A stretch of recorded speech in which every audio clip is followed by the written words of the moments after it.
The acoustics are incredible. The audience is incredible and respectful.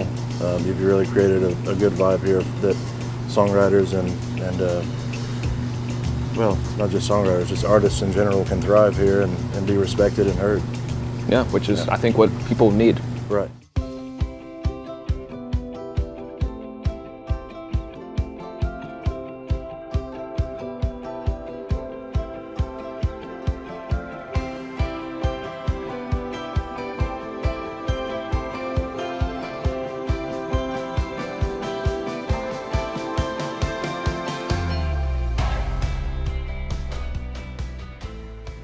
Welcome to Coastal with Kathryn, and today's show, I'm so excited. We are at the Roasting Room, and this is probably one of the most unique musical venues here in the Lowcountry. It's located in Bluffton, South Carolina.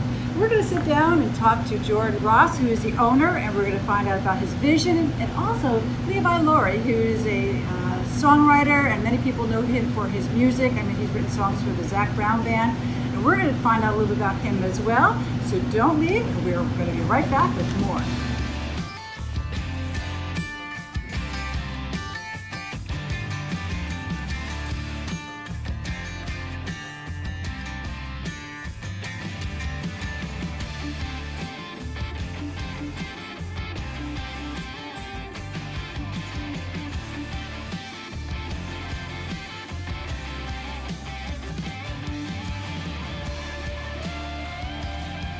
We're at center stage with Jordan Ross, who is the owner of the Roasting Room.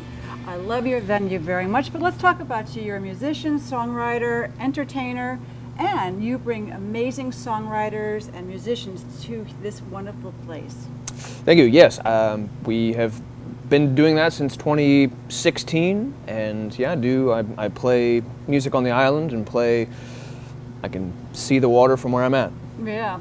Well, I'm excited to talk to you because I am a big fan of this. You have brought in amazing musicians and songwriters. So first I want to ask you, what was the vision for this? Because this is not easy to do. You know? No, it's not easy to do. It's definitely a passion project. When we first started the place, we had the idea that we would do maybe a show a month. Yeah. We would just bring in locals and say, hey, we have a place to play. It's above a coffee shop, it's a nice, little atmosphere, and had no idea that it would turn into this. And just slowly, step by step, people started to realize that this is a really great sounding room. We tried our best to be professional from the very beginning and built it from there and figured out how we could sell tickets easily and have people really buy into it, and they trust us, and we have started that. And here we are. It's continuing to grow. It's really amazing. It is amazing. And when we think about these really cool musical venues, you usually go down the stairs into the smoke, and I'm listening to jazz or blues or something of something. But here, like I say, you're on top of a coffee shop, and it's a beautiful acoustics, and we'll take a look around in a second. Sure. So let's continue. The Roasting Room. What kind of entertainers do you bring? What are the genres? Genres that sell the most are bluegrass, kind of a duo, trio, singer-songwriter. Americana is really hot right now, still hot. It's been hot since we started.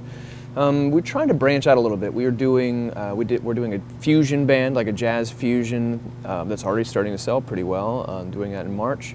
We're bringing in some major international acts as well. We're bringing in some hard rock. We did a 9-piece funk band last year. We're doing soul. We did soul with Gwen Yvette out of Beaufort. So we're trying everything. We're trying to do as much as we can to sell to our demographic, that we're starting to figure out who they are. I'm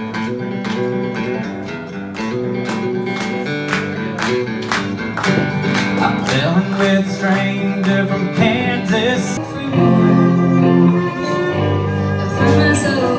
Wishing for what I didn't want.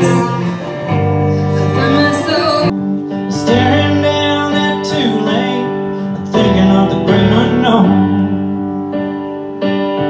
Mama, she just looked at me.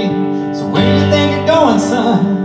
Well, we started with doing a blanket of all the artists that I thought would be great to play here, and reached out to them and their agencies, and had a lot of, no, we don't know who you are, we don't know what this place is. But over time and over the trust started to build. People started to come in and see what we're doing, see the vision, and share the vision, and now we turn away probably 80 to 85% of folks that reach out. Really? We have to say no a lot, unfortunately. Yeah. There's not enough days in the week. That's true. So I want to ask you the passion behind this. I mean, you are a musician by heart. We know Sure. that. But what brought on to this idea? I'm sort of like to know that story because, like I said, it's Sure. not I mean, easy. I think that the timing was interesting in my life personally. I started when my youngest son was almost to be born. We had this vision. So it's kind of a weird transitional time for me, knowing that I'm a full-time dad, but also a musician. So how do I kind of balance all of those things out while still playing music for tourists and playing cover music and having my own sense of musicianship? How could I bridge that gap? And I think I bridged it by bringing in other artists that are still on the road, still being very artistic and traveling the world, living vicariously through them. I think was my original dream was, boy, I would really love to meet these guys. I just want to meet them. I just want to be in the same room as some of these, because I love their music. I love them as people now. I think it's really just selfishly wanting to hang out with them and be in the same space and be able to present them in a way that they need to be presented and show the people of Bluffton that we can do really cool stuff in a really small space. And you do that. You know, what I also like when the performer is on stage, like we'll have Levi in a second, he'll come and join us. They talk about how they created the song. And they tell you the story about the song, and then they'll play the song. I mean, that's the groovy part. You know, they're not only playing this great song, but there's a backstory, and there's some reason something happened that spurred that thought. Right. And so that's really authentic, and it's very close. And that's the intimate I like about this. You're on the same, really about the same distance as you would be front row any major venue. You're less than 25 feet away from the artist at any point. Moon came down to see everybody, where are you?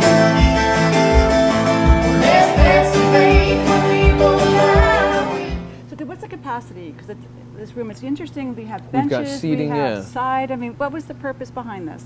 Well, we're ever changing. That's another thing that we're trying to figure out too, is we want to be able to be mobile.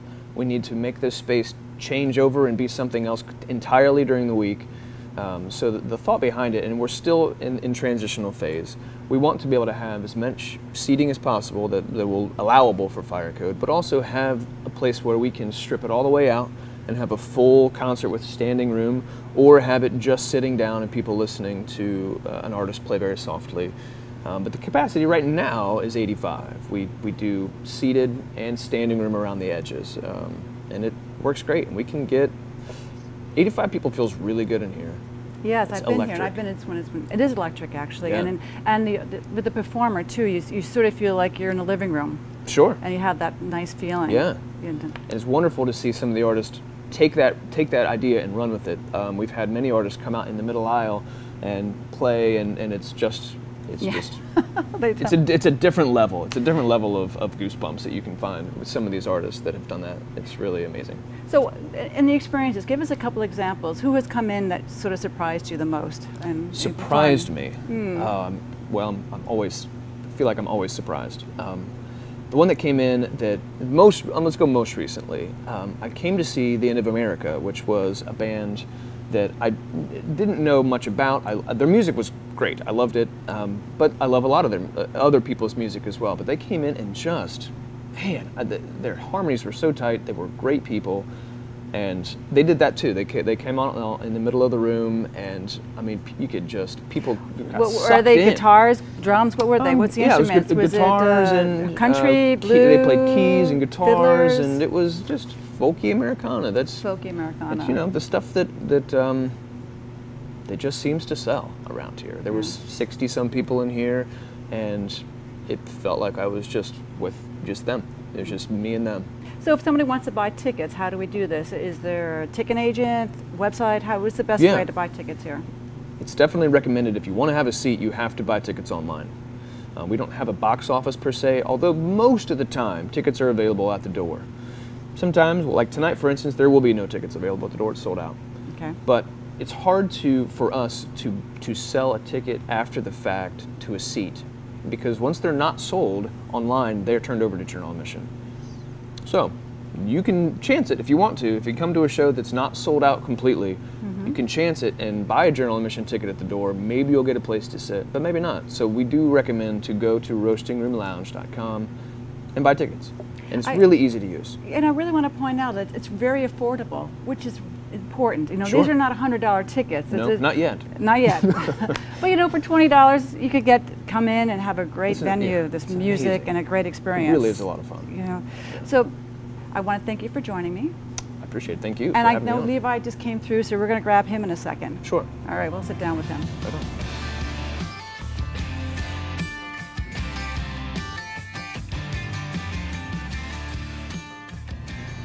I think the first time that I came here was with Angie Aparo. It was. He introduced me to you guys. Yeah.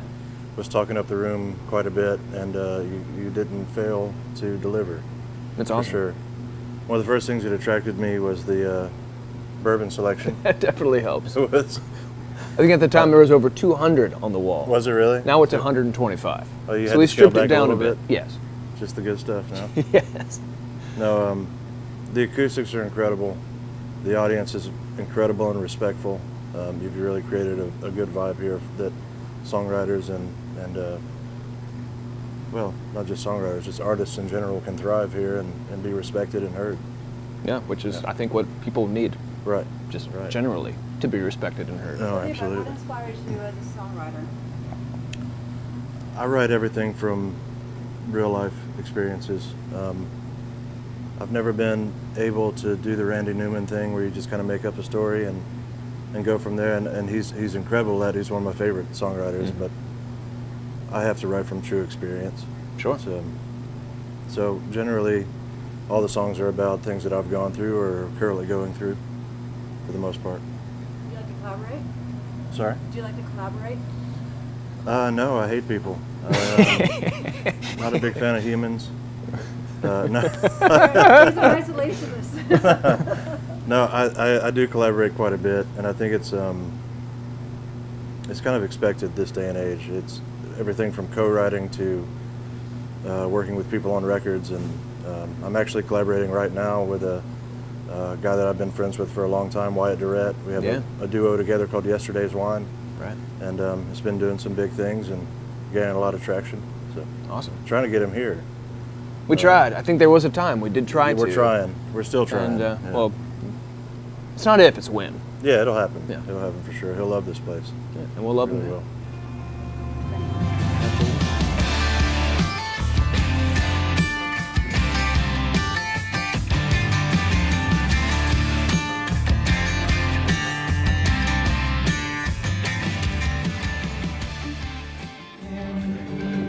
When springtime broke on that western prairie, to them red and rock hills I was bound. What does music mean to me? Well, music, to me, it is nourishment. It is something that I have to have in my life. It's something that if I did not have, I would not be the person that I would not be the best version of myself. Let's put it that way. I wake up to music. I go to bed to music. I drive the car in silence, though, because music is then kind of in my head and not influenced. But music is in our house. It is played on vinyl. It's played, and our children get to be involved with that. It's played on the piano. It's just woven in all of aspects of my life, and in my children's life as well. The roasting room means what to you? The roasting room means a lot of different things to me. It means it's an escape. It's a way for me to have. It's a way for me to have something to look forward to. It gives me something to envision. It has a lot of potential, untapped potential still. It's a creative outlet for me, especially. I get to discover new ways to sell an artist, which there's so many different ways to do it. But not only sell them, but present them in a way that makes them the best version of them. And that's not always the easiest thing to do. You wore that slippery dress like Lord knows I was trying my best not to. Loyalty, don't let this world turn down your light. 'Cause boy, you know it's gonna be alright. It's gonna be alright. It's gonna be alright. Gonna be alright. It's gonna be alright. It's gonna be alright. It's gonna be alright. Yeah, the roasting room is a collaboration. It's a collaborative space. This place started with the vision not only of myself but of Josh Cook, who really had an instrumental part. The owner of this building saw the potential with me, and I was able to bring him alongside and say, we need to take what you thought was going to be your cash cow, the upstairs of your place, and completely turn it on its head. Try something totally different. Try a venue that may not make any money. Let's try something that I care about more than you care about.